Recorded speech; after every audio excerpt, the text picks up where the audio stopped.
And I'd like to start by welcoming Learn's CEO, Dr. Canuel. Personally, I've known Michael for many years, and he's a great friend to our federation. He conducts many workshops for us, and he also is a keynote speaker at our conferences. Michael has been Learn's CEO since its inception and is co-founder of the Canadian e-learning network. With him tonight is also Carolina Toteda, and her background is in marketing and communications. She employs these skills as the program integration, marketing, and communications lead at Learn. Welcome also Rob Costain, who has been with Learn since its founding in 2005, if I'm not mistaken, Michael? That's right. Yeah. He's the IT guy. He's the one that keeps it all running and keeps it together. So I welcome you tonight to our conference or our workshop on school at home. So take it, Michael. Thank you very much. I'll share the screen. You can bring it up. You want me to? Yeah, I'm going to share the screen. All righty. I'll let you wait for a second for the screen to come up. And you'll go to presentation mode. Yep. Just all righty. I'm getting there. Okay. First, let me thank the Quebec Federation Home and School Association for having us here this evening. It's a real pleasure to be back and to share a little bit about what we know about homeschooling and or school at home rather, and creating a successful learning pathway. We got a wonderful presentation and introduction, but I wanted to mention that originally the invitation was just for me to present. But as I was doing this, I thought to myself, and in the exchanges I've had with Carolina and Rob, that they know so much more on a very different level about school at home than I do. My kids are grown up now, but they're both parents. So in addition to all the great work they do at Learn, they're also parents with students who've lived through a lot of these experiences of schooling at home. And I thought it would be very valuable and worthwhile if they came on board and shared their experience and their thoughts with us. So, plus, you won't have to listen to me all the time. This particular slide that Carolina's just brought up, I think really summarizes a lot of the thoughts and feelings of parents and maybe and probably a lot of the kids too, and say, help, my mom can't teach. And of course, parents should not be expected to teach at home. I mean, unless they're teachers, obviously. But parenting requires one set of skills, and particularly a very special set of skills. But teaching is also a very different set of skills. And while there may be some overlap in our Venn diagram, teachers are teachers, and they're trained to do this, and they know how to do it, and they're learning how to adapt to it all. During the workshop tonight, I'm hoping that everyone will participate. I don't want you just sitting there and listening. That's not what I want and hope that we'll see tonight. I hope that you'll be chatting, passing comments, asking questions as we go along. We're going to have breakout rooms, and we're going to have some polling. But the value of all this will come to a large extent from your participation, the exchanges that we have along the way. One of the things that you surely have noticed since March 13th, when all of this started, is that there have been no shortage of resources and services offered to parents. In fact, probably, sorry about that. Thought I muted all that. Quick, honey, answer the phone. A lot of services. Okay, just a second. Okay. What are the distractions about learning at home? That's great. Okay. Yeah, there have been a lot of services and resources offered to parents all the way back to March 13th. Our school boards have done an amazing job. Even the ministry, putting aside all politics, done an excellent job in providing resources and services. So in the course of our workshop tonight, some of you may find some new things and others may say, well, I kind of all heard it all. So to make it valuable and meaningful, we really want you to be asking questions as we go along. We may have some answers for you, we may not. And if we don't have them during the course of this workshop, at the end, we'll give you a little place, email address that you can use to contact us, and we'll try and find some answers for you as we go along. All right, Carolina, next slide, please. All right, so maybe just a little context before we go into this too deep is that in March, we went from having some online learning where a lot of people were skeptical and there were doubts about, can this work, and is this a good idea, and so on and so forth. And those of you who know me are very much aware that the reality is that whether you're teaching online or in a classroom, what counts is the pedagogy that you're using. It doesn't matter if it's online or if it's in a classroom. If it's lousy pedagogy, if it's lousy methodology, you're not going to get good reaction. You're not going to get students learning. So online learning requires a lot of special preparation and training and so on and so forth. But all of a sudden, back in March, we went from a small number to 1.6 billion learners around the world being thrown online. And we had all kinds of new business opportunities arising for different companies, such as Zoom. How many of you even knew Zoom existed before March 13th? But a lot of different things have happened since then. Okay, Carolina, next slide. Yeah. One of the things that you surely have seen is that there's been an overflow of information. Some of it has been a little difficult to follow and a little contradictory. We thought we'd start off our workshop with this little video. Carolina, do you want to maybe say a few words? Sure. I think when you watch this video, view this video with us, it'll resonate with a lot of parents, and all the information overload that we've been getting in the last couple of months. And when all this started back in March, April, for some of us that went online right away. So I'm gonna just stop sharing the screen, and I'm gonna jump into the video that we have prepared for you.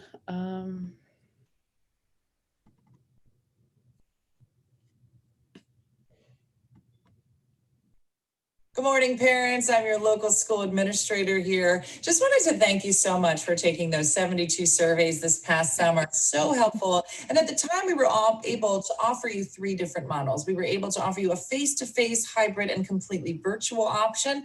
I will say at this time, though, since our communication last, most of the teachers in the virtual program have retired or resigned to move on to more burgeoning and safe careers with Grubhub, Instacart, and skydiving instruction. So I do want to thank you. Your feedback was so valuable. We were able to grab all that data and throw it away and just come up with another model that no one had ever mentioned before. And we're going to move forward with that one. And I'm excited to explain it. We call it our simple hybrid model, and I think you'll see why in just a second. So now each student has been assigned a cohort color, yellow or blue, very simple, every class, divided in half are yellow, half are blue. But here's the kicker. You want to keep this in mind. These cohort colors may change with the weather or season. So we're starting right now with yellow and blue. They may change to pumpkin spice latte and salted caramel once we get into the fall. Now, one cohort will attend on Mondays and Wednesdays and every other Friday. The other cohort attends on Tuesdays and alternate Thursdays, but only during months that end in the letter R. So you're gonna want to pay attention to those month names. All right, now if it's raining and over 80 degrees, all classes will start 1 hour later. So you're gonna wanna take that temperature and check that sky just so you know when we're starting. Now, in the event of snow, we always wanna be prepared. All teachers have been instructed to sing their lesson plans in the style of 1940s Broadway. We think this will ensure that all those snow days will go a lot easier. Now, on opposite days, those students at home that are watching from home will watch in their pajamas via Zoom or Google while they follow along with instruction or make TikTok videos. Now, the duration of classes, each class is 28 minutes long, unless Zoom doesn't work, in which case classes are canceled, and each student is expected to teach themselves Pig Latin or how to catch a fly with chopsticks like they did in that movie, Karate Kid. Now, we want to make sure you have everything. We'll be including chopsticks as well as a Netflix card so the kids can watch the original Karate Kid and not the remake because that wasn't as good. Students, let's move on to lunch. Students will go home for lunch. This is important. A lot of parents were concerned.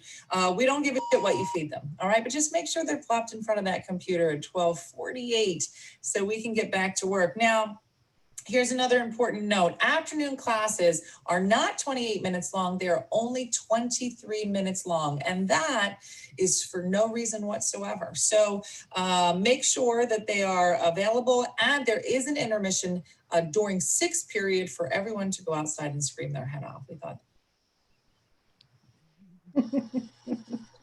We thought, yeah, you would find that very amusing, because I think we've all been there, and we're pretty much all living that, right? Thanks, Carolina. Now, before I just go into this particular slide, one of the funny things that happened is a little earlier on is that I was looking at some of the news, and I saw there was a student, a university student, who wrote an open letter to the Premier Legault, saying that he was very upset about a lot of the decisions that were being made, that he desperately wanted to go back to face-to-face classes and felt that it was just best for him. At the same time, this morning, I saw that there was a petition from the Dawson students, signed by 2,000 plus students, requesting that they have online exams. So you have one group of students saying, well, we want face-to-face, and we have another group saying, well, we'd rather have our exams online. So as we just saw in that video, there's a lot of confusion and there's a lot of misinformation going on. And if we go back to when all of this started, we started using the term emergency remote teaching. And really what that meant was that you heard the ministry say to teachers, you're now going to teach online. For most teachers, they had no idea what this meant. Many of them resented it, or even more than just resented it, resisted it. And in some cases, all they did is they recorded some videos and they put them out and said, well, here's what you're going to do. Clearly, this is not a sustainable model. It just doesn't work. We're seeing a number of teachers who are actually now doing a lot of innovative work on it. They're catching up and they're adjusting and adapting their methodology to suit an online delivery. There's still resistance in other places, but I think we're headed in the right direction. So educators have had to adapt and adjust to online teaching. And we have to really make the difference between what we're calling emergency remote teaching, which is kind of nonsense that happened back in April, May, and it's not anyone's fault. I'm just saying that the people were thrown into it and they were told, you're going to teach online, as opposed to real online education. Learn's been doing this actually since 1999, and our students have been succeeding exceedingly well. They do well. They usually fare better than students in regular face-to-face classes. All that really means is that good pedagogy always wins out, and we have great teachers because of that. Carolina? Oops. Next slide, please. Yep, that's what I'm doing. Okay, perfect. All right. So implications for students. Yeah.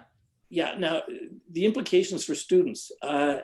One of the things that parents are always concerned about is if they're doing it online, will they be getting an inferior education?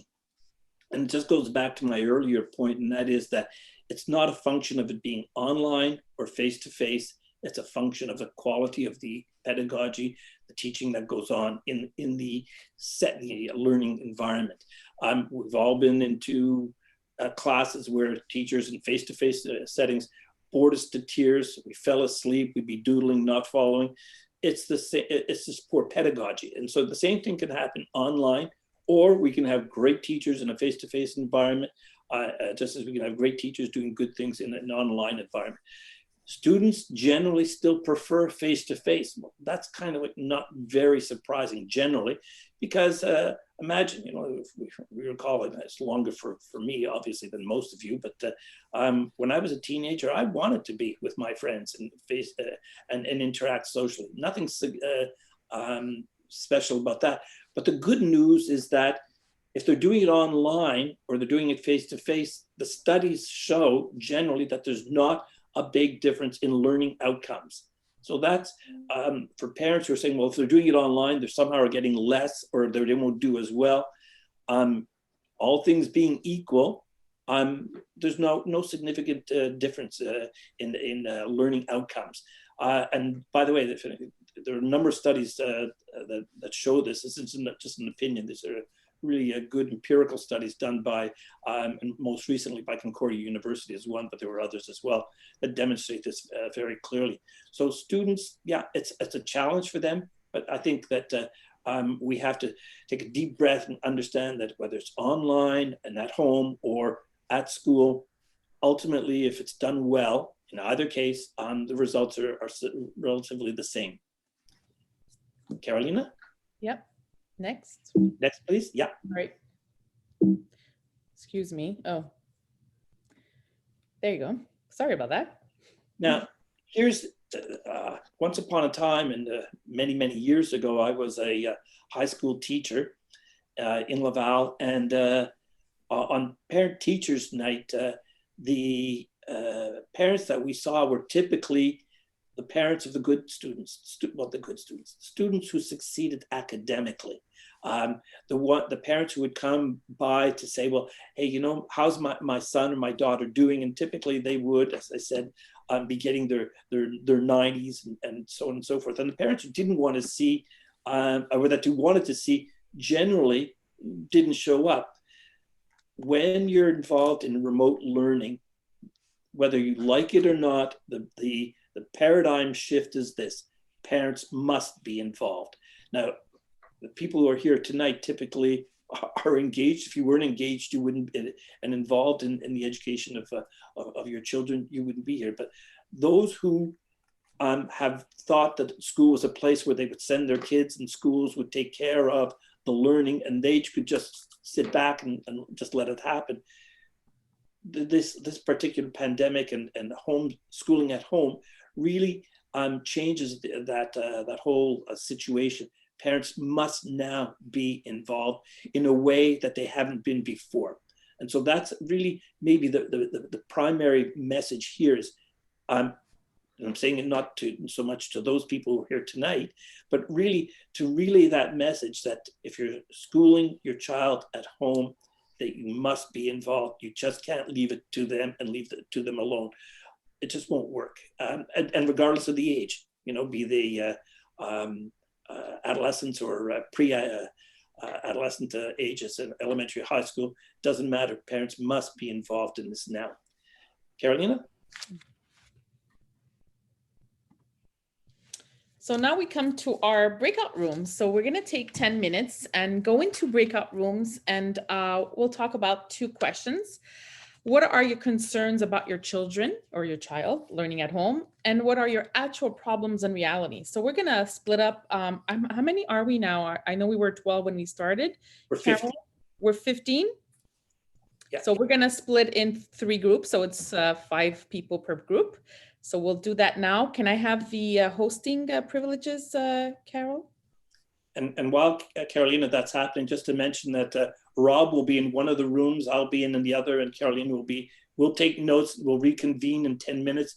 And really what we want to see is, what are your thoughts? This is where it's important that you give us some ideas of what are your concerns, what are your actual problems and realities, so that we can start to gear a lot of our discussion going forward on your input. Okay, perfect. So it says 14 participants, but it's okay. Just want to make sure. Breakout room. Perfect, perfect, and perfect.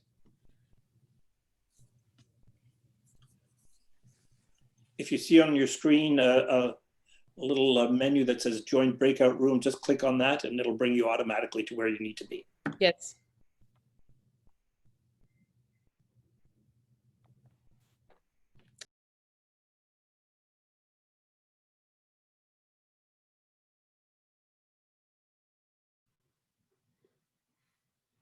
That was interesting, Carolina. Thank you. So I think we all got a really great conversations. We're going to wait for everybody else to come join us. They should be all coming in. I'm curious to hear what the other rooms have, you know, what they chatted about, and see if the concerns are pretty much the same Same, yeah. across the board. So these teachers have these breakout rooms regularly in class? Well, or- I mean, Zoom offers breakout rooms. I believe the other platforms do. Do all of them use them? Yes, no. They use them often for, like, my daughter did an online class during the summer, and they do them to like work together. So they'll, you know, the teacher will break them out. Let's say they give them a problem for math. I'm giving you an example.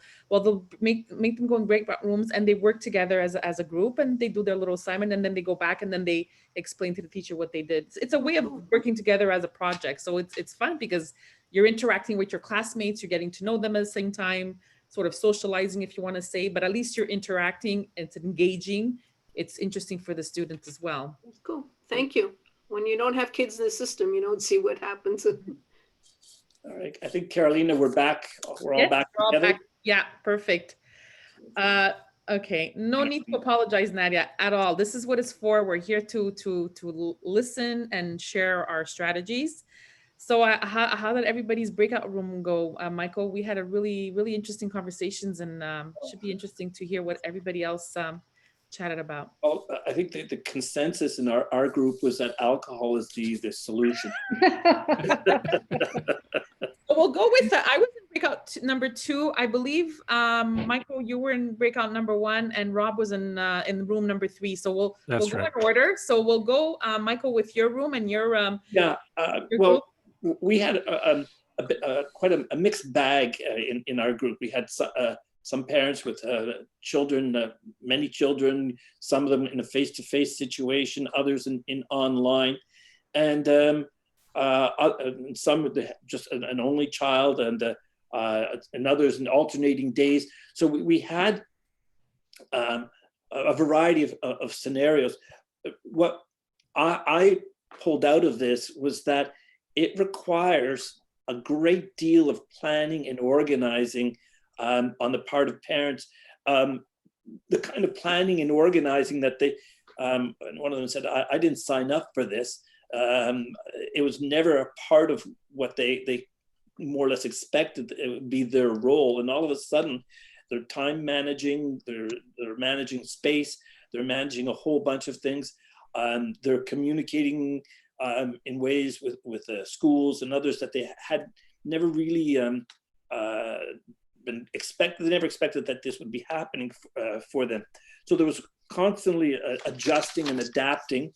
One of the things that I asked is how are they as parents coping with all of this? And again, what I'm drawing out of it, and please, those in my groups jump in and add anything. But the general consensus was that it is stressful for them, and they're feeling stressed by it all, and they're anxious to find out, well, how are other people dealing with all of this, and am I the only one in this particular boat? A lot of interesting things came up. One parent said that their child is great in video games and can stay there for long and extended periods of time. But when it comes to Zoom, not so much, you know. So how is it that they're able to work in one online environment for extended periods of time and not in another? Another one I thought was really resonates is that one teacher is just basically using a lecture format, like they're in a big hall and just lecturing at the kids. And needless to say, after a while, the kids turn off. It's not effective pedagogy. Quick little story, and for those of you who've been around and heard me say it before, I did a presentation to conference of Français langue seconde teachers, and I asked them, I said, how many of you have classrooms with desks pointing to the front? And there were about, I forget, maybe 100 teachers, and they all put up their hand. My classes, the desks all point to the front. And I said, what kind of teaching does that lead to? And their answer in French was an approche magistrale, which is like a didactic learning, basically lecturing. And I said, and what does research tell us about didactic or lecturing and that kind of that methodology? And of course, they all said, well, we know it's the least effective, and yet they keep on doing it. And so when we know it's bad and we keep on doing it, there's certainly a little problem there. And so if we bring it online, the problem is amplified because it's even easier now for the kids to turn off. So what I would say we're pulling out of this is that we've got a lot of very varying situations and complex situations that parents have to deal with. They're constantly adapting, they're adjusting, and there's a certain level of stress and anxiety that accompanies all this. So that's just general notes. If anyone from my group wants to jump in, if I misspoke on anything, please don't hesitate, to jump in either live now, because we're not many, we're just 15, or if you want to throw it into the chat at any time, don't hesitate. Sure. And actually just wanted to, mention that if any time that you want to mention something on the chat, ask a question, please feel free to write it in the chat, and we'll get back to it in no time. We'll answer and we'll address your concern and your question. So Michael, I'll go to our group. We were in a breakout number 2, and it was it was interesting to hear the struggles of these parents, and both two parents mentioned, and they had the same challenges, is that there's the social aspect for their children. They have no social time. Between high school and elementary students, they're doing the online academy, and the struggles is really the social aspect. Like there's really no way of the students getting to know each other, which is a bit like what you mentioned, is like, a teacher, whether they're in a classroom or in online, if they don't use an approach that's engaging, it doesn't really matter if you're online or in face-to-face. So like I mentioned to her, is that maybe it would be nice if maybe we could, you could have the teacher do a little activity for the students to get to know each other, and if they're really lacking that social part of them going online, which seemed to be a big concern and a struggle for some of the children that in our group, the parents that mentioned. Also was the struggle with the platform. So it seems that the online academy has many platforms that they use. It could be Google Classroom, the Zoom. So I'm not really sure. Rob, maybe you can help here. Like, how come they're using so many different platforms for the online academy? Like, why aren't it becomes a little bit of a struggle for some parents to keep up with these platforms? Is there?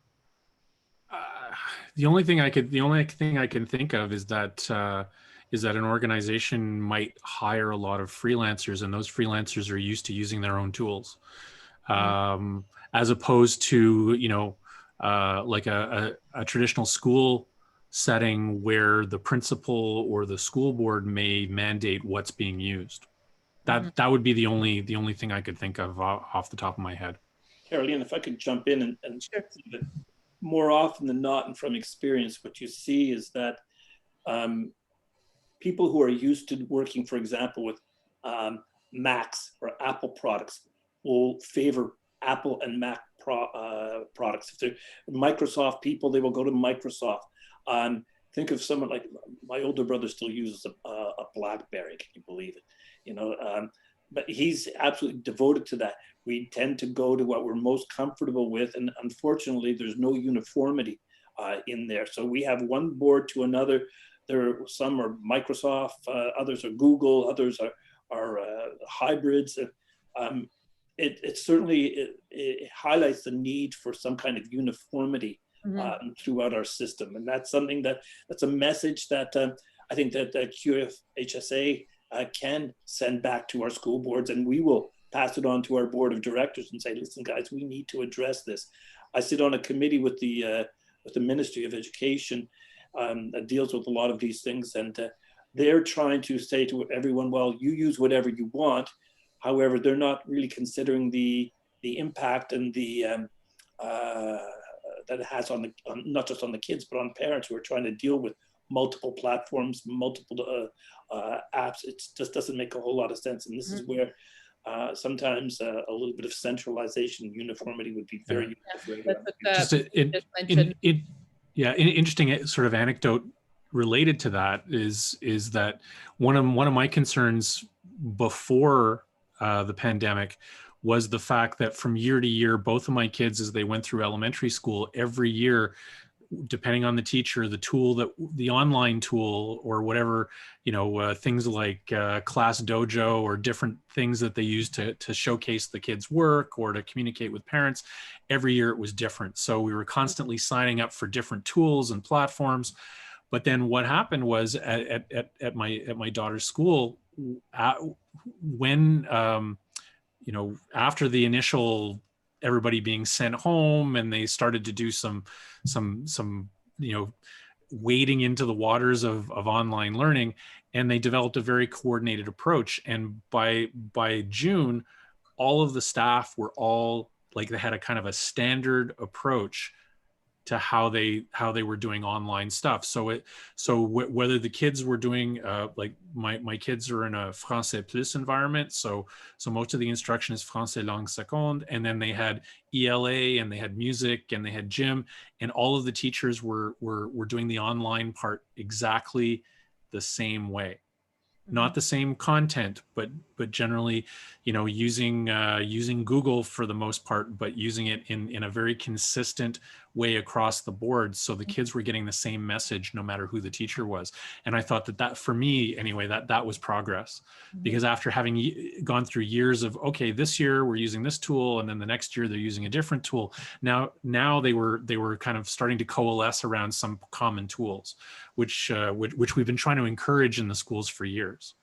So we have two comments. One from Mimi is what both you and Michael said about the uniformity for the kids and the parents. Yes, that would alleviate a lot of the anxiety and the stress.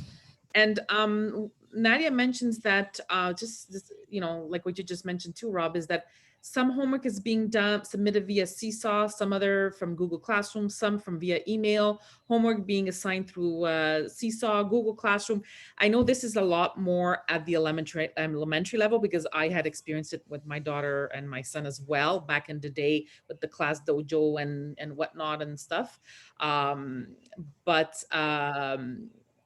Yeah, like, I mean, it could be very, very overwhelming for a parent. I mean, not all parents, you got some parents are pretty, easy and easygoing and very familiar. They're able to navigate through different softwares, but you got some other parents that it could become very frustrating and cause lots of anxiety. Like someone here, Andrea mentions, very frustrating. We have Google Classroom, Seesaw, and Weebly. Yes, oh yeah, Weebly sites. I remember those Weebly sites too. My daughter had that in the elementary level. Yeah, I think it seems to be a common denominator at the elementary level. I was actually speaking to other than Seesaw, like for my two older daughters. One of them is using Weebly, like a Weebly type site. One of them has her own website. One of them is doing by email. The other one is Google Classroom. They're constantly sending me invites for different classrooms. But then ironically, they say, well, it's probably best if you log in through your child's Google Classroom to really get a good view. But don't email us because we can't answer you for probably 48 hours. It's a bit like that video you watched at the beginning. I just, so you send me an email, I send a response, but I don't hear back for 72 hours sometimes. So it's just, I understand they're busy, so it's not about that. It's just, I don't know the right venue. Do I send you a message through Google Classroom? Should I email you? What should I do? Like, I don't know. Yeah, I think a lot of us get the same. Yeah. The same kind of mixed messages for sure. Yeah. And did you want me? Yeah. Sorry. Did you want me to go into what we discussed in yes, in your room? breakout room? Yes. Sure. Okay. So as it turned out, in our room there were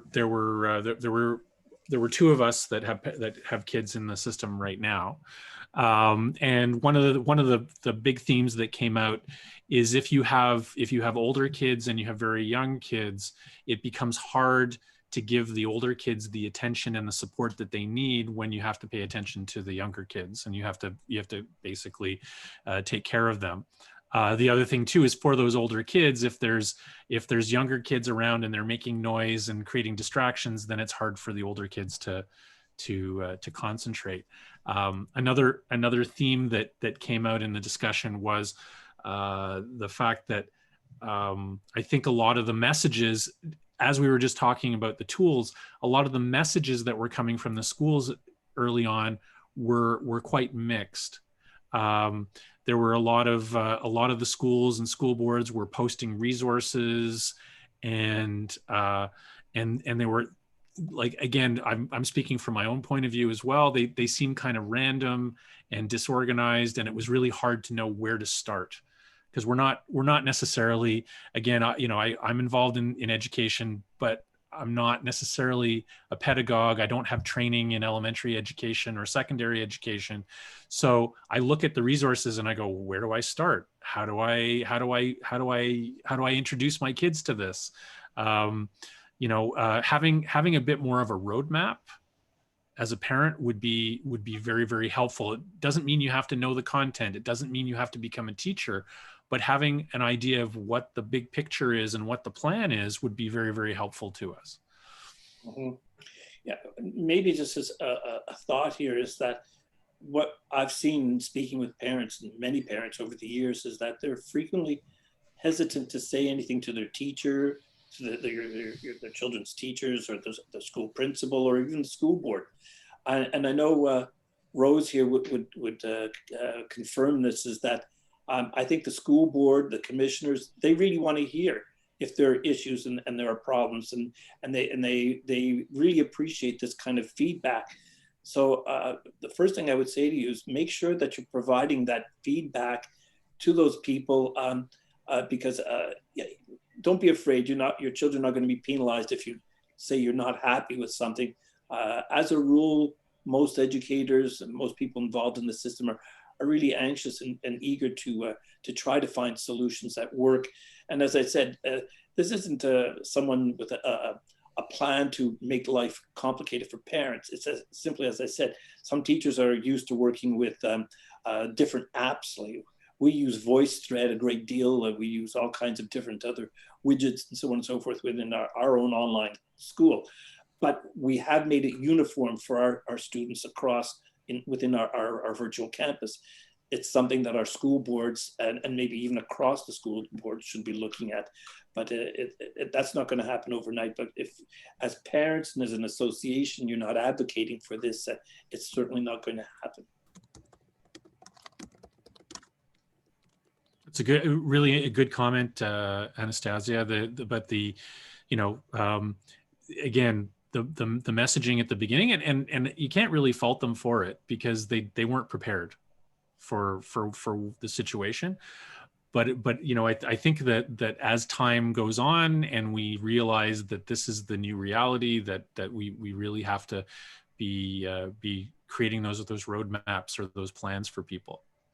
I think a lot of schools and school boards are like as you go, and that was something that was brought up during the conversation in my group as well, is that a lot of the stuff has been evolving as the weeks and months go, because from what you saw at the beginning of the school year to now, a lot has changed, and parents, and again, like Michael said earlier, the parents here are because they're involved and they voice their concerns, so they have brought it up to their schools and their school boards, and yes, they, I think in some cases they have addressed it, but there's still a lot of progress and a lot of work to be done, lots of improvement.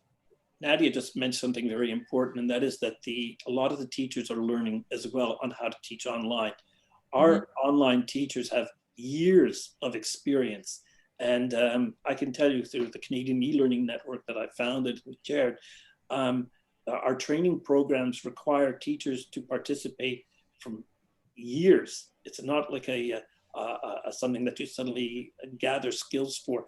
So they are learning along the way. They are adapting, and unfortunately, there are some hiccups along the way. This is where parents really have to step in and step up, because I think everyone's doing their best. It's too easy to point fingers. I'm not big on doing that. I think we have to collectively come together as a community and help one another. And as I said, this is a great workshop and great venue for this. Mm-hmm. Okay, so we're going to continue with the presentation. Please. Okay, so we've already done this. Yeah. So over to you, Rob, with your the basic technical requirements. Yeah, I think one of the things that creates a lot of stress for parents is knowing or feeling that maybe they're not well equipped for online learning. That may be especially there's added stress when there are multiple children in a household who are trying to do things online and trying to figure out if you have the right equipment, if you have the right bandwidth.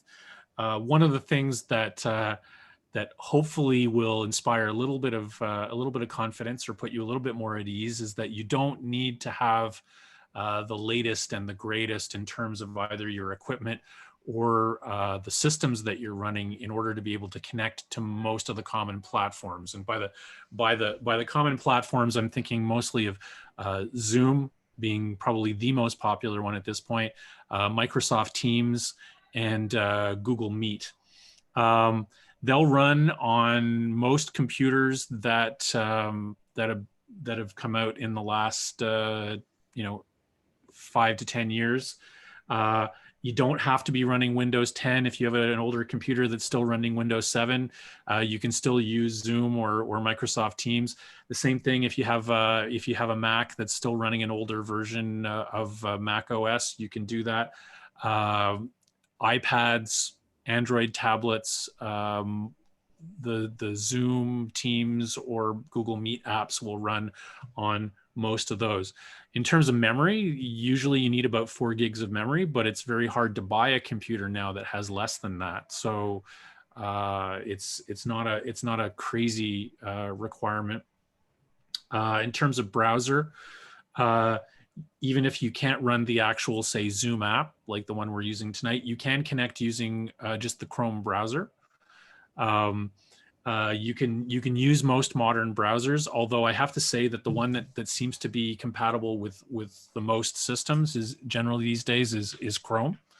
And then in terms of your internet connection, well, your standard sort of basic high-speed internet connection, which starts at around 5 megabits per second download speed, is usually enough to participate in an online meeting. Now, if you have multiple kids connecting at the same time, your results are going to vary. You're going to want maybe a little bit more bandwidth, but we're going to talk about ways you can make your experience a little bit better if you don't quite hit that benchmark. If you want to test, because when you buy internet from an ISP like Bell or Videotron or TechSavvy or one of the other providers, they're going to tell you, you have 15 megabits per second of download. Usually what they mean is up to. It's not guaranteed to be that fast all the time. So one of the things is if you're having issues or you're not sure if you meet the minimum requirements, there's a site called speedtest.net. The URL is on the shared screen right now, and it will give you a real-time sort of feedback on what your internet speed is. It'll also show you how stable your speed is. What you want is a kind of a straight line of speed rather than it kind of jumping up and down. And it'll depend on where you are, what kind of connection you have. In our breakout room, we had one parent who lives out in the country, and the internet connection, while her internet connection is pretty good at home for a lot of people, and for the school itself where her kids attend, the internet connection isn't always that great, and so that has to be taken into account. Rob, Western Quebec, Pontiac High School, 40% of the students don't have access to internet. Yeah. That's reported by the principal. What happens in a situation like that when we go to distance learning across the board?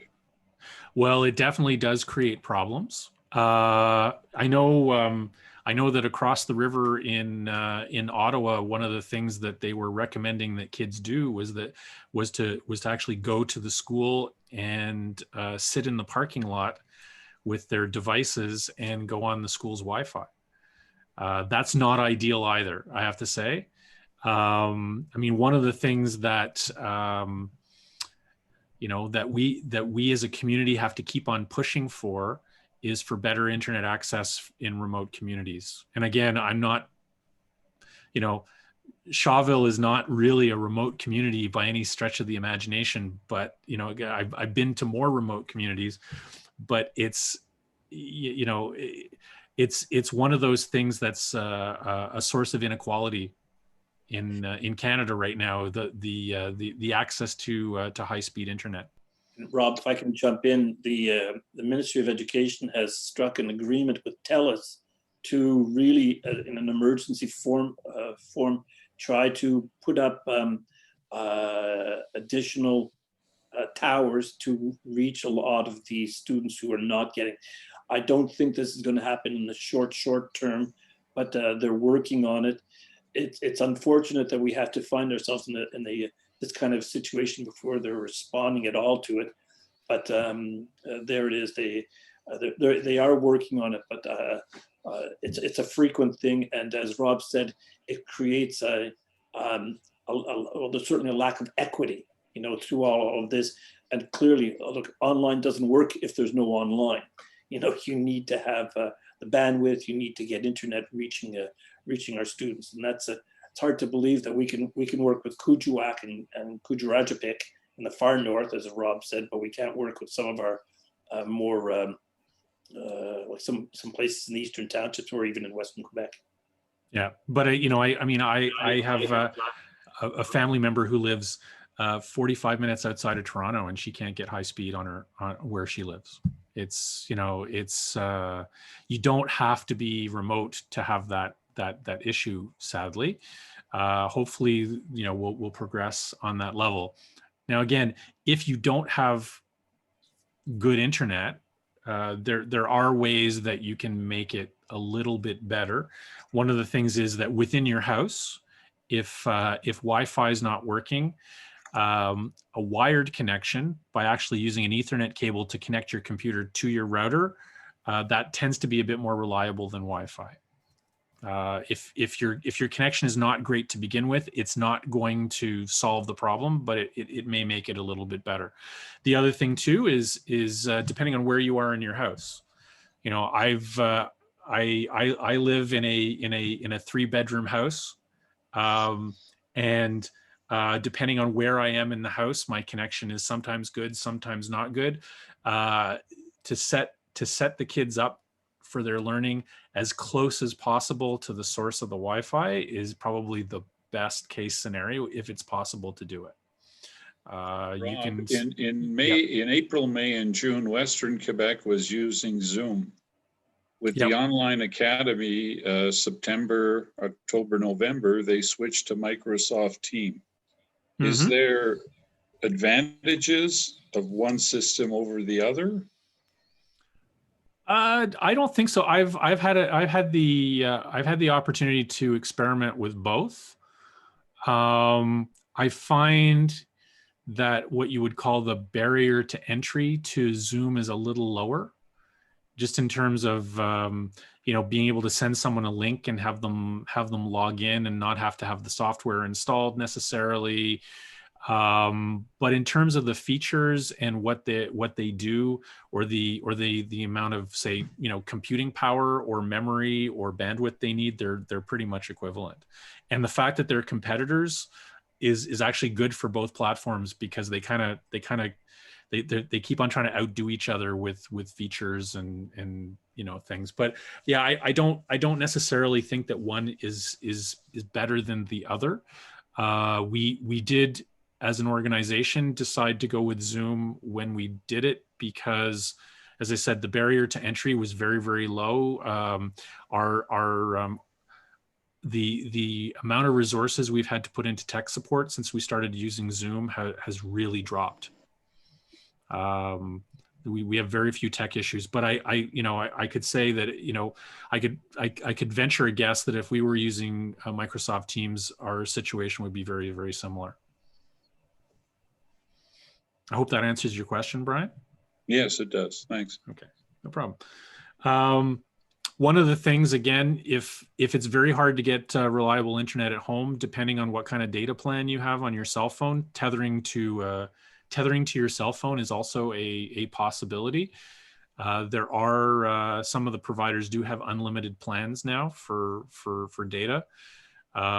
Sometimes if you have LTE or 4G, it's faster than what you can get on your home internet. Rob, if I can quickly jump into them, the ministry is also talking about a program where they will start to subsidize the costs for parents who have to use their phone for their cell phones for tethering. So this is something else. Contact your school board. Money is supposed to be made available if it's not already available.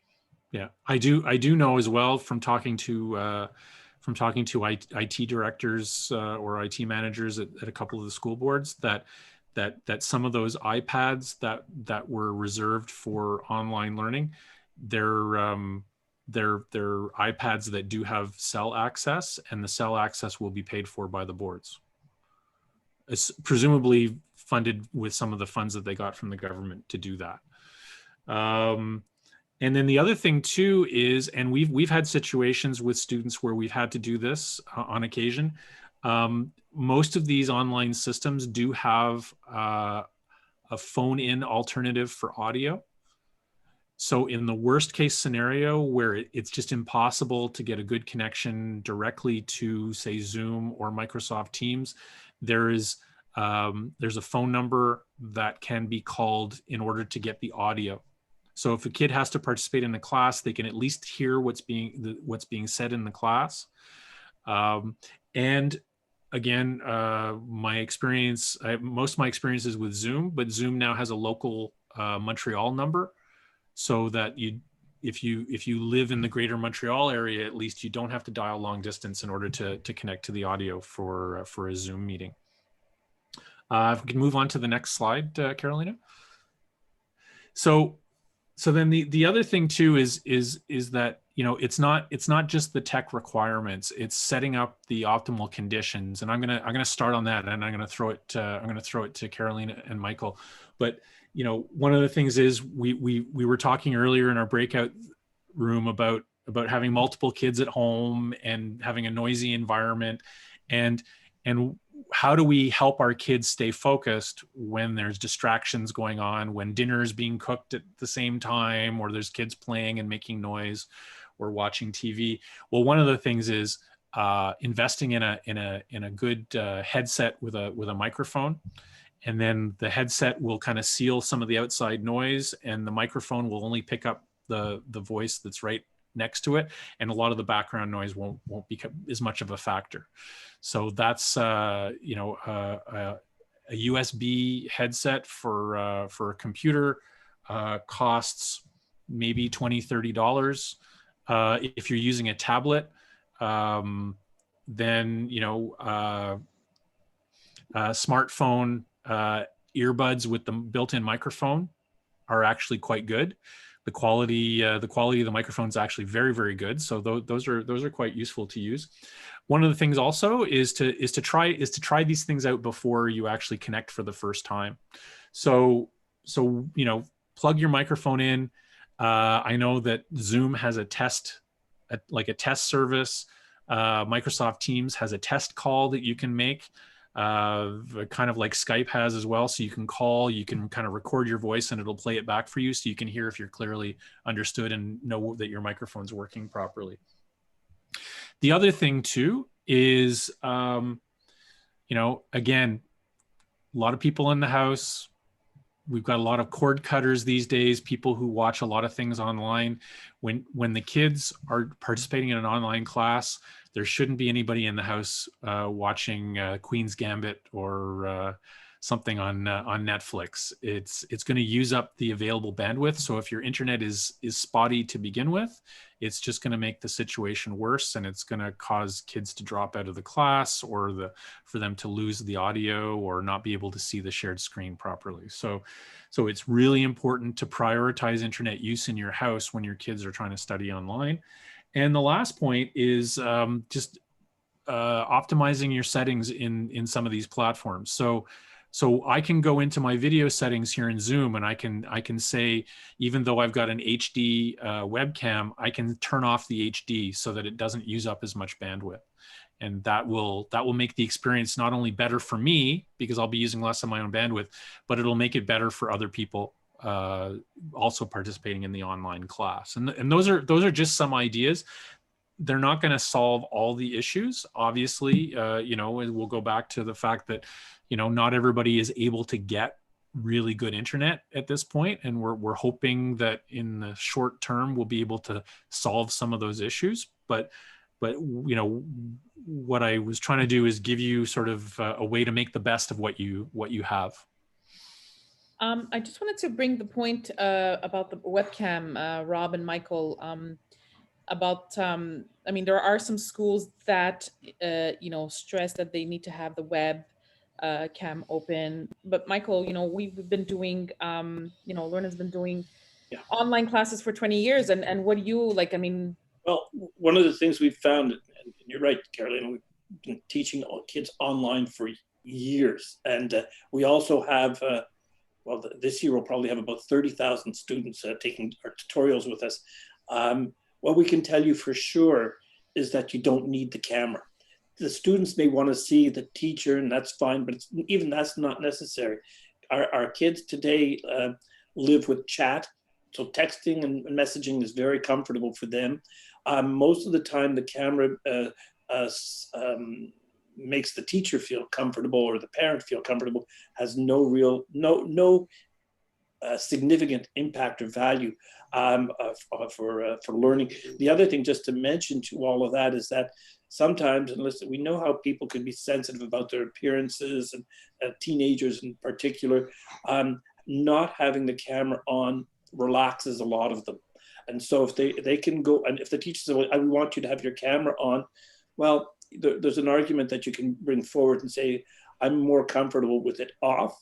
And and the students tend to be much more open and honest when the cameras are off rather than on.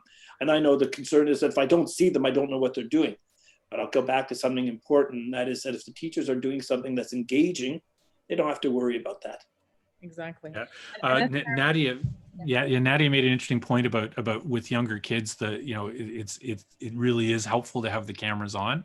I do agree to a certain extent. I know that in online courses that we've given at Learn in the past, one of the things we've encouraged some of the online teachers to do is to use their camera at the beginning of a class sometimes to basically, to take attendance, or to introduce themselves and have the kids kind of introduce themselves to the rest of the class, so you can put a face to a voice. But it's not necessarily necessary to be there on all the time. The other thing too is, again, depending on your household setup, like I'm here in my basement, so I have this whole area to myself. But if a kid is working at the dining room table, the whole world doesn't have to see what's going on in that household. That's also an issue. It's not just the children's privacy, it's the privacy of the whole family. Mm-hmm. So there may be situations where people just are not comfortable to have that camera on, and I think we should be respectful of that. Yeah. And I think as parents, you can address the video element if you're not comfortable, your child's not comfortable. It's a valid, concern, and it does, like Rob and Michael said, it does respect privacy. And I think if the teacher, I know, like, if my daughter's teachers, they basically have it on at the beginning for attendance, so they see all the kids, and then at the end of the class, again, for just saying bye and making sure that everybody and in between the lesson, they could do a small little check in. Hey, whatever, Adam, open your video, and they can ask a question. That's what they do as well, is that when a student answers a question, or they open their camera. So there's no need to have it the whole time. So next slide. Any questions, anybody? We're good? I think we're getting a lot of great comments in the chat, so it's good. Okay. Rob, check that, because I'm unable to see it right now because I'm sharing the. Oh, it's the space. In and out. The ideal setting. You're up, Carolina. Yeah. So next, space, inner and outer, not mine, but the students, your child. So of course, the ideal setting is to have a quiet, uncluttered space with adequate workspace. Create a dedicated space in your home. Now, obviously, it's ideal if your child has their desk in their bedroom or has a closed room with a desk and is able to, work like that. But if that's not your reality, you can make it work. You could find a place in your home, whether it be like in the hallway or just part of the dining room or the kitchen table, whatever it is, whatever works for you. You could set it up in a way that your child will have a perfect learning environment, a good conducive place. Now, if you have more than one student, one child at home learning at the same time, and you don't have the space, the next slide actually will show you a little bit of a project that you could do with your child, and have them, create a little like cubicle, like their little office, their own space, and have them create it with you. So they own their space, and they're like, they own that space where they're going to be studying and doing their online learning. So in this picture here, they created a cardboard box, and the child, put like a little schedule, has, their little supplies, crayons, calculators, whatever. So they decorated it themselves. So it's very important that the child feels, yes, they may be at home doing work and online learning, but at the same time, it's like their school, right? So you really need to set up their space and help them create their own space. And obviously, by making them be part of their setting up their space, you're empowering them to like, hey, this is what I want to do, and this is how I want my work area to look like. So that's something, a fun project that you could do with the family. Obviously, you need to find a place where it has really no background noise and sound. We don't want to have a puppy running around in the back or bird flying here and there. Again, not everybody's reality is the same. If you're able to have that space in your house that, one child is on the first floor and the other one is on the second floor, it's great. If it's not, then, try to limit the background noise and the movement. That's really important. So the child stays focused. Lighting is also important. Like earlier when Michael came on, he was total darkness. We just saw a halo face. It's the best in lighting would be like front lighting and not back lighting. Front lighting, you get to see the child's face. Again, it all depends if the camera of the student is gonna be on, but like also lighting in general for a student is very important. You want them to be in a bright space to be able to look at the screen, write their notes down. It's like being in school. You're not going to be in a dark room unless you're watching a movie or a slideshow of some sort, but it's very important. Sometimes you probably think, oh, it's so silly lighting, but it really is an important aspect of the learning environment and the child's space. So now we get to the poll question. We set up a poll question for everybody to answer. And so we're gonna bring that poll up. I'm just gonna stop sharing my screen right now and go into the poll question. So I'm gonna launch the poll now, and I would like for everybody to take a few seconds and just reply to the question. Oh, sorry, I forgot to mention the question. So how concerned are you about your child's learning under the current circumstances? So not concerned, somewhat concerned, concerned, and extremely concerned. So if everybody could just reply, that would be great, and we'll look at the results together. The ones of us that have no children in school, would we not skew the results if we answer? Would it be better just for the parents to answer? Yeah, I'm a non-parent here. I'm a grandparent, but I put not concerned. Okay. Answer, Okay. My kids are grown up, and one's a teacher. I don't care. I think we can all I'm kidding.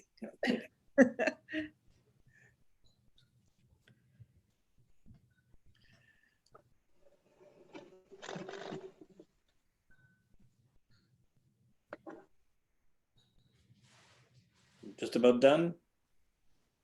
Okay, 3, 2, 1. Okay. Bring up the results, Carolina. Yeah. So share the results.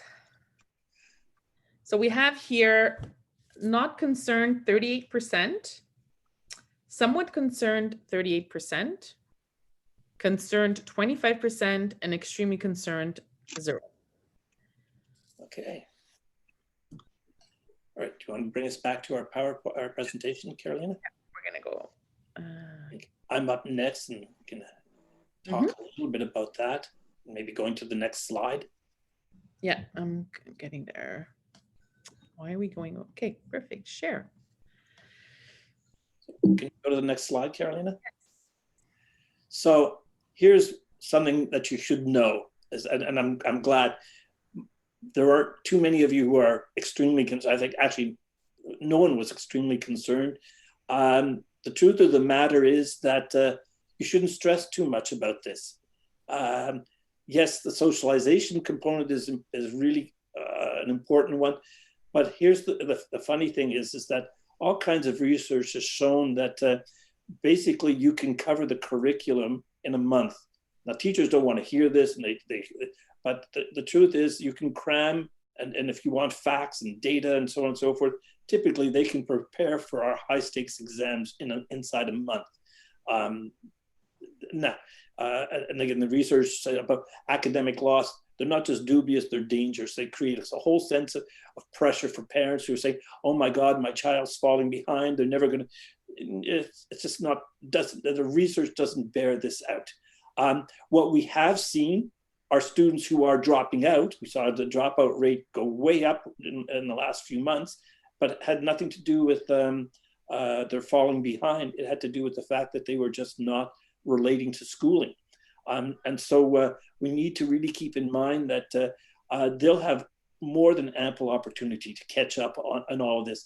Remember, most of our exams still require that they memorize facts. In fact, our history program is mostly a memorization and a feed and regurgitate type of approach to things. So rather than practicing and developing skills, which is really what they can be doing even when they're not in a regular classroom, parents should not be stressing about that. That's again one of those red herrings that say, oh, they're falling behind in their academics. No. The other part of it too is, what about the CEGEPs and the universities? What we saw, what happened this year is that the CEGEPs and the universities had to adapt. They want to make sure that they have their numbers in their CEGEPs next year and their universities. They are not going to be difficult with students or unreasonable. There are always exceptions, I know, but as a rule, I can tell you I've spoken to people in the universities and the CEGEPs.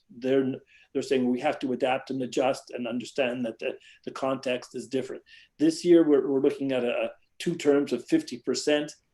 That's a little bit of a challenge, but I think that come the end of the year, we'll see what we typically see happening, and that is that there'll be adjustments as they go along. So it's tough, but don't stress over that part of they're falling behind. Yeah, exactly. Let them say what they want. Yes, I agree.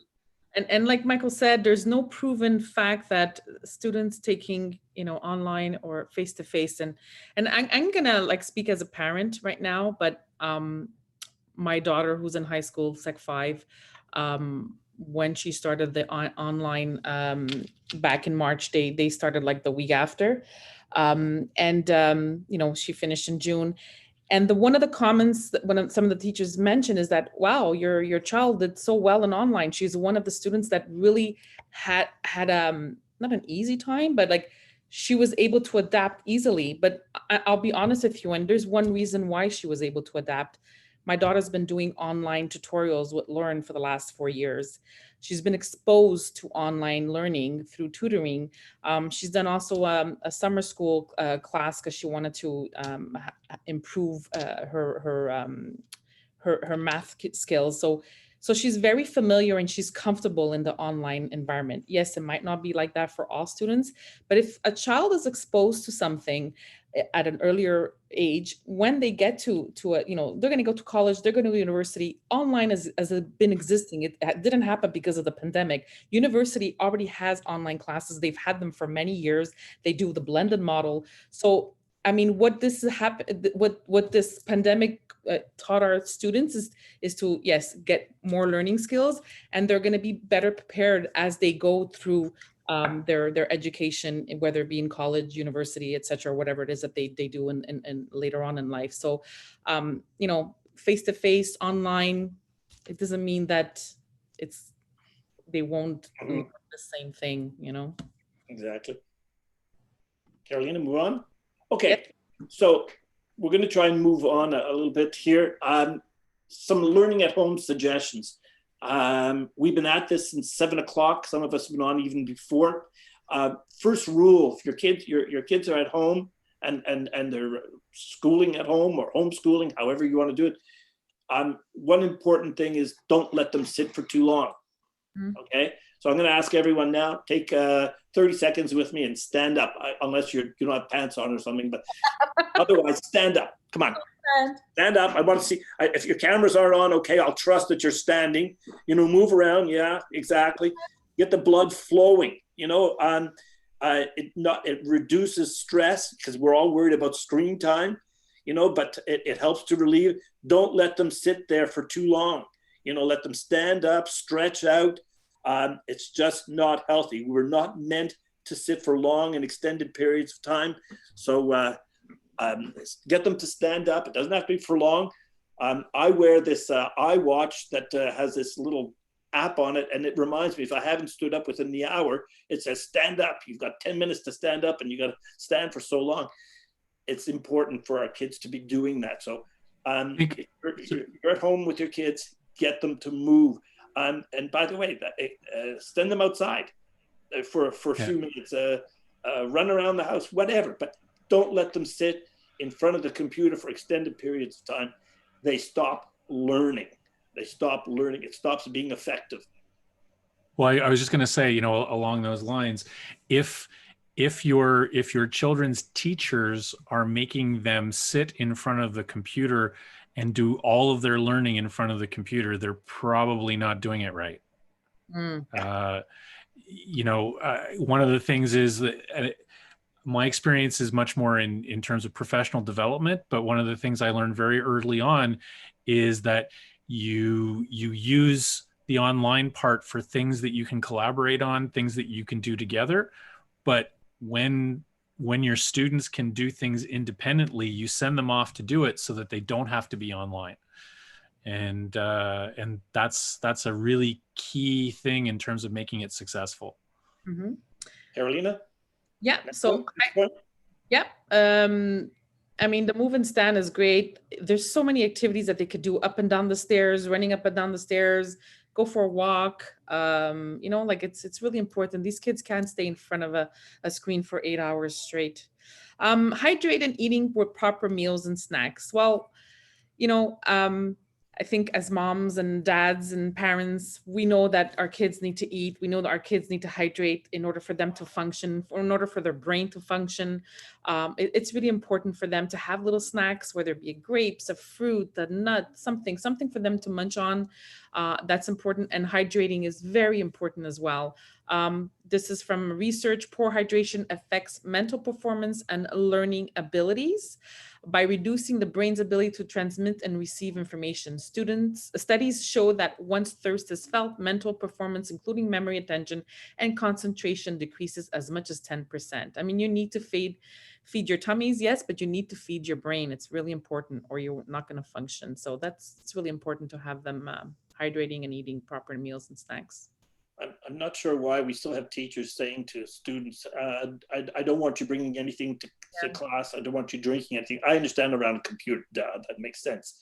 But we should be encouraging our children to be drinking water, or juice, whatever it may be, but staying hydrated during the day. The next thing I just wanted to talk about is micro learning.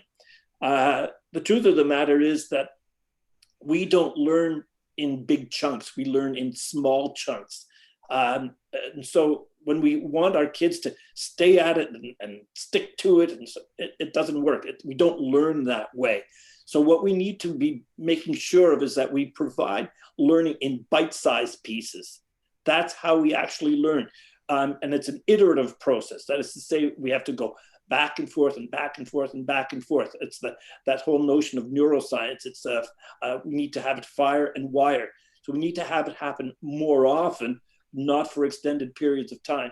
If your child is at something for 2 hours nonstop, they probably stop learning about 15, 20 minutes into it. And they're just going through the motions more often than not. Learning in chunks is the way to go.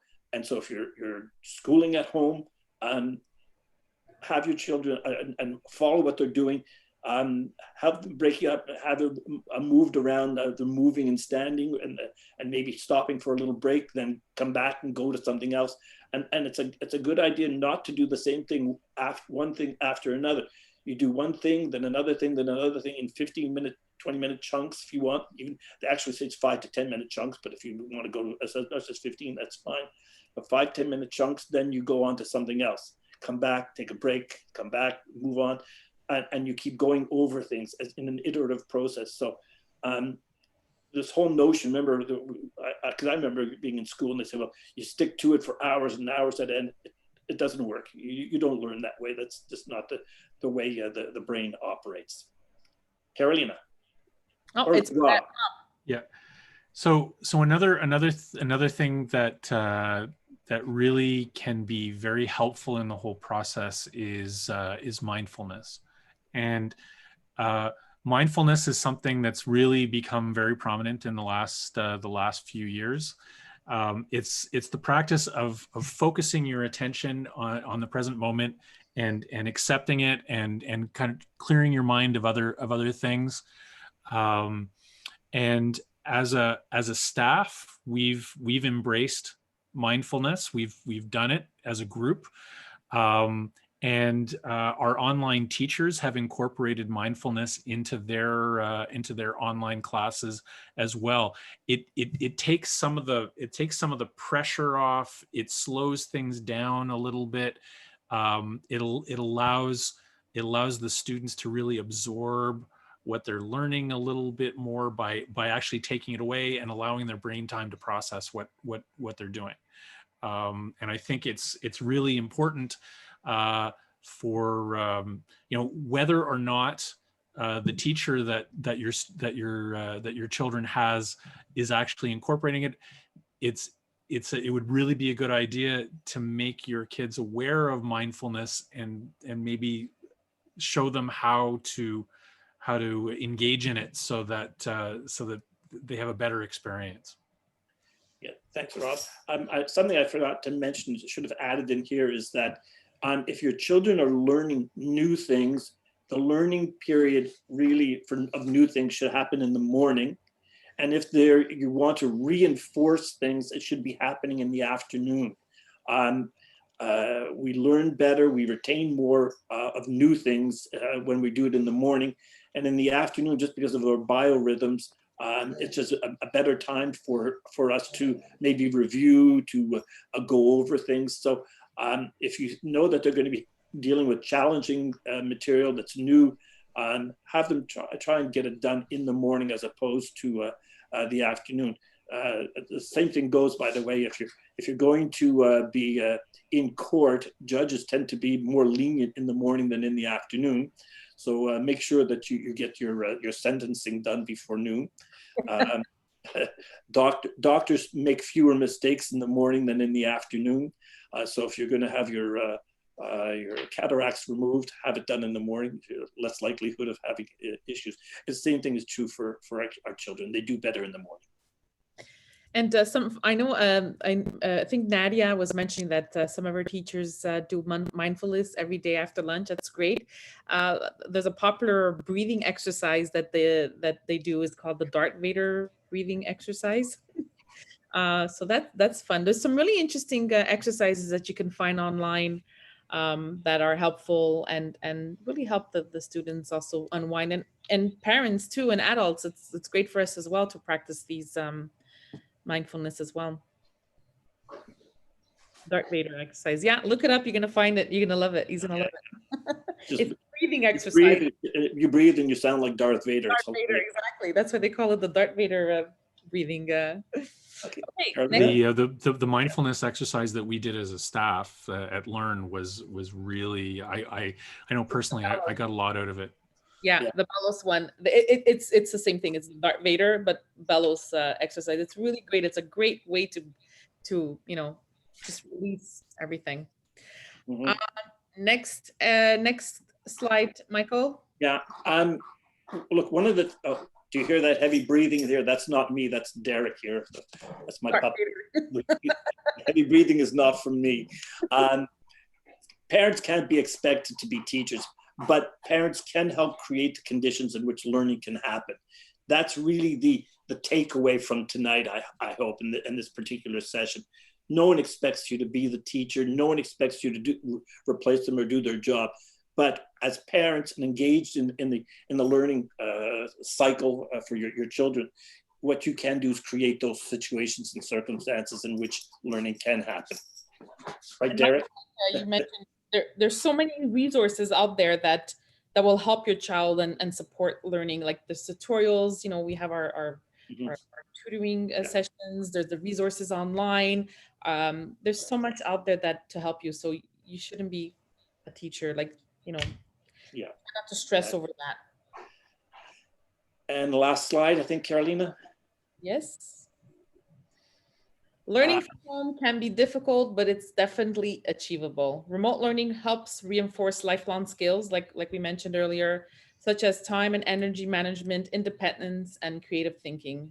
They're learning to learn some differently than in a face-to-face environment. So we have questions and comments. And maybe, Carolina, just on that last point, and I think Nadia just put it in there, is that these are lifelong skills. They learn how to work collaboratively online. They learn how to learn online.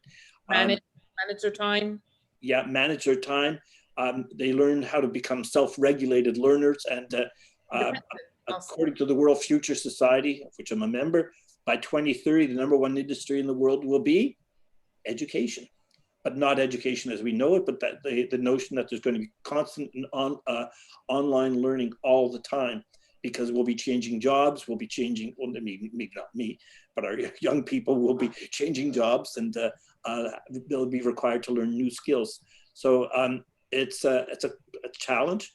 It's new to us. It's new to a lot of our teachers, and it's new to many parents. We have to hang in there, as I said earlier. But I think that there might be a lot of real benefits that'll come out of this for our kids. Does anybody have any questions, comments? If you think of anything, you can always email us. I'll write it in the chat. Our email address is info@learnquebec.ca. If you have any questions that you want to ask us privately, or if you think something you can think of after the session, please feel free. Sorry, Carolina, this is Nadia. Yes. Yeah. If you don't mind, I have a question. Yes. So I really love this session. I mean, I think this is something that all of us can probably talk on about for hours and hours, especially when it comes to our own experiences. And I know I was talking a lot about Online Academy, but I know like Mimi has her issue. Well, sorry, Mimi, I didn't mean to point you out, but you mentioned in the chat in class and how they're adapting to online and off and on. But I'm just curious. So this is from a parent's perspective, but I'm often curious about what the teachers are experiencing. And I don't know if Home and School or Learn ever talk to them or get their perspective or find, because especially when I'm trying to, so the principal at the Online Academy happens to be the same principal that I had last year at my home school. I was on the governing board, so I have a little bit of a connection with her. And so there are some things that I told her just plain out. I said, to be honest, this is what I'm seeing on my side. can you do this without, like, I don't want to impede on the teachers. I don't want to make things more complicated. What makes it more complicated? What makes it easier? What are their restrictions? So it's like we have all these suggestions or we have all these concerns, but at the same time, I don't know what they're experiencing. They're trying to make everything look hunky-dory because I think that's what they're trying to do for everyone, is make it look like as if everything is under control and everything is working fine. But is it really? What else can we be doing? Or Nadia, if I can jump in here and I think you probably saw recently that the teachers unions and on the French side and the English side, they've done surveys of their members. And teachers are feeling very stressed right now. They're feeling very stressed. They're being asked on to deal with situations that they're just not really equipped to deal with. We're teaching online, hybrid classes, using technology that they're not familiar with, collaborating. The truth of the matter is education is a very, very, very conservative environment. Change comes extremely slowly. Basically, we haven't changed the way we're doing things in our classrooms in 200 years. We're still basically, and anyone who questions that, just walk through a school, a high school in particular, and just look at the desks that point to the front. That just tells you the story beginning to end.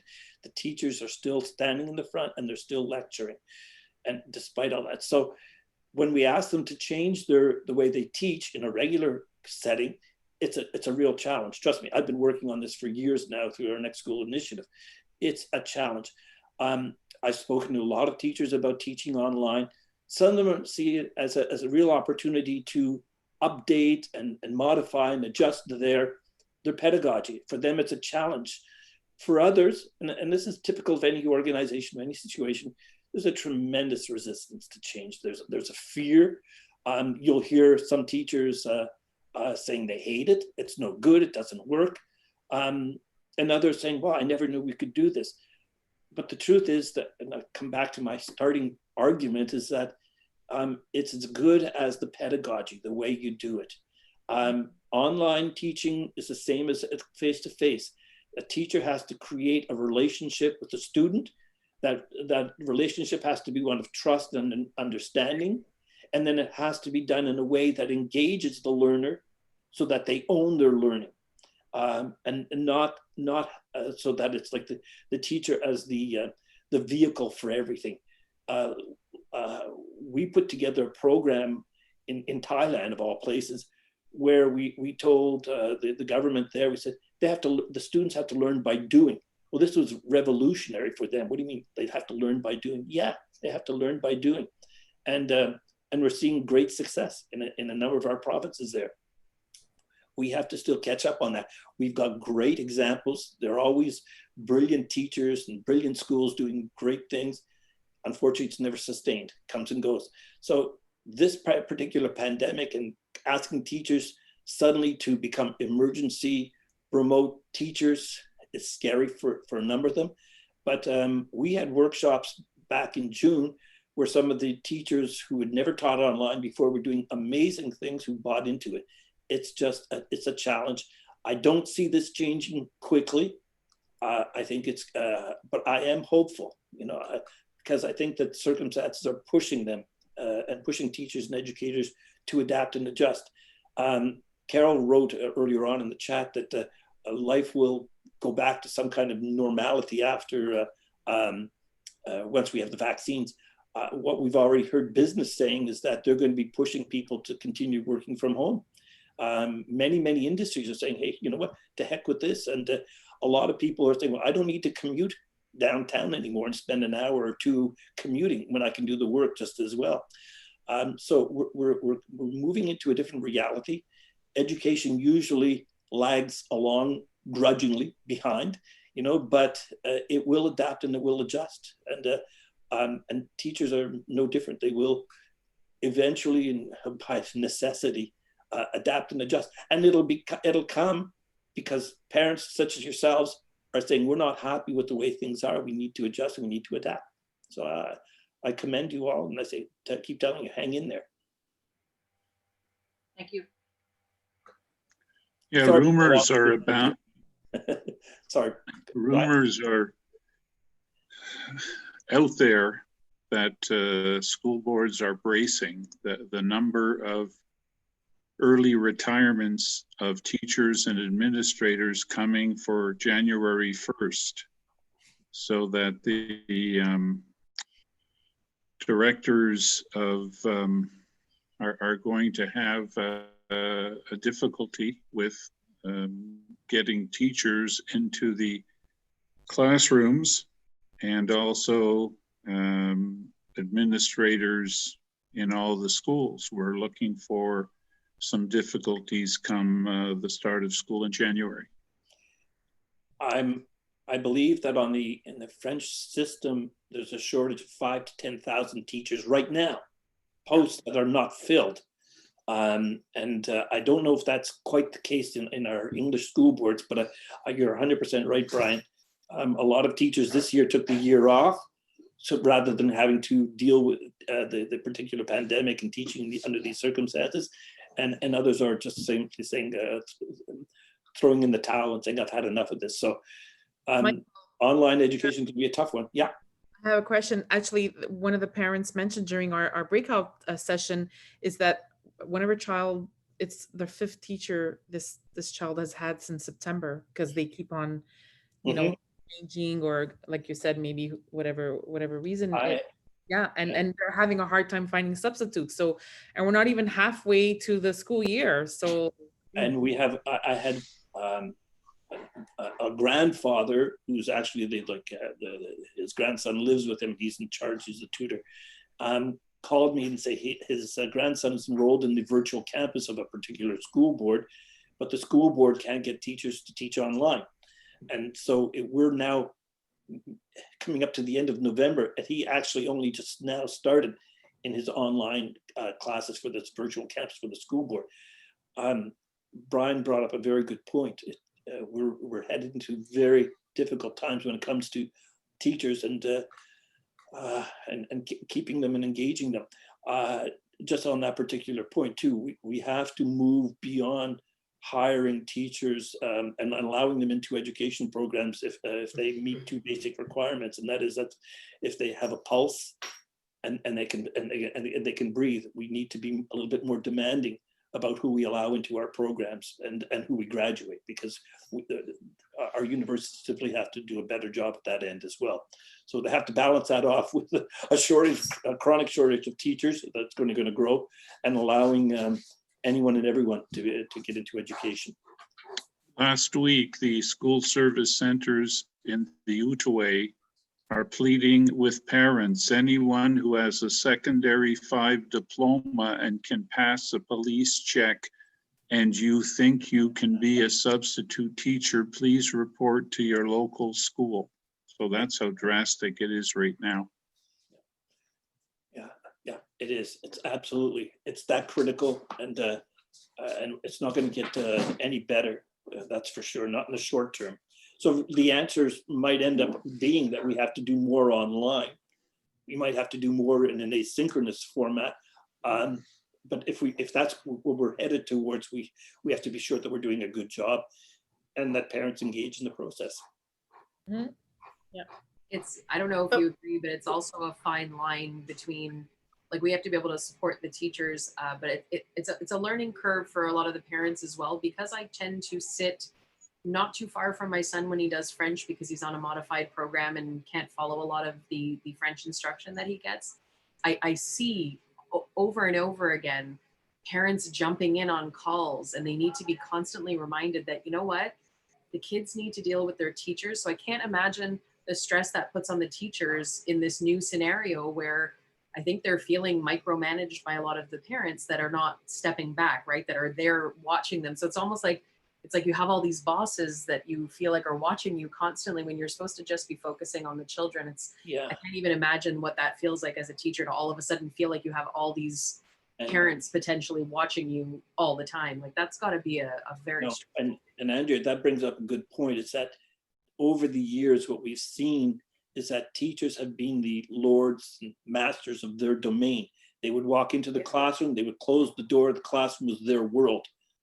the principals would open the doors and get the students in, the teachers in, close the door. They were the masters of their school. Our school board's the same thing. The truth of the matter is there was very little real accountability across the board. And now, as parents see what's going on in the classroom, yes, there's a fear of micromanagement, but there's also a fear that we're now being held to a different level of accountability that we didn't have prior. So these are very complex times. Teachers aren't used to this. They're not comfortable with it. I'm not saying it's good or bad. I'm just saying it's the reality of things. It's that parents now see what's going on much more in the classroom. And in some cases, they're very supportive. In other cases, they're going to say, well, wait a minute, this doesn't work for me. But yeah, I agree. I don't think parents interrupting is a good idea either. But they're seeing what's going on, I think is important as well. And there's nothing wrong with that. This was a wonderful workshop. Thank you, Michael. Thank you, Rob. Thank you, Carolina. Really enjoyed it. Thought it was very informative and dynamic. Thank you so much. Thank It you was a pleasure. Thank you for inviting us. for having us. Exactly. And I tell It you was a real something, pleasure. Michael, I've learned quite a bit from my daughter who works from home. I'm going to give her a few of those tips that Carolina had. Good night, everyone. Say hi to Donna for me. I certainly will. Thank you. Take care. Bye now. Thanks. Thank you. Bye, everybody. Night. Good night.